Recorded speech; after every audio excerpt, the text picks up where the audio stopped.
તો વાવ વિધાનસભા પેટા ચૂંટણી પર આજે મતદાન થઈ રહ્યું છે। મહિલા અને પુરુષો છે તે મતદાન કરવા માટે પહોંચી રહ્યા છે।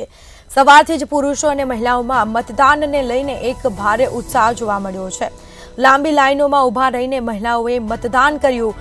બાબરના અસાણામાં મતદાનને લઈને મહિલાઓમાં એક ઉત્સાહનો માહોલ જોવા મળ્યો છે। આ સાથે જ સવારથી પુરુષો અને મહિલાઓમાં મતદાનને લઈને એક ઉત્સાહ જોવા મળ્યો છે। લાંબી લાઈનમાં ઊભા રહીને મહિલાઓએ મતદાન કર્યું છે। બાબરના અસાણામાં મતદાનને લઈને મહિલાઓમાં પણ એટલો જ ઉત્સાહ જોવા મળ્યો છે। વહેલી સવારથી મહિલાઓ મતદાન કરવા માટે પહોંચી છે। તો પુરુષો સાથે સાથે મહિલાઓ પણ મતદાનને લઈને ઉત્સાહમાં જોવા મળી રહી છે। તમામ જે મહિલાઓ છે ગામની તે મતદાન કરવા માટે પહોંચી રહી છે। બાબરના અસાણામાં મતદાનને લઈને મહિલાઓમાં એક ઉત્સાહ જોવા મળ્યો।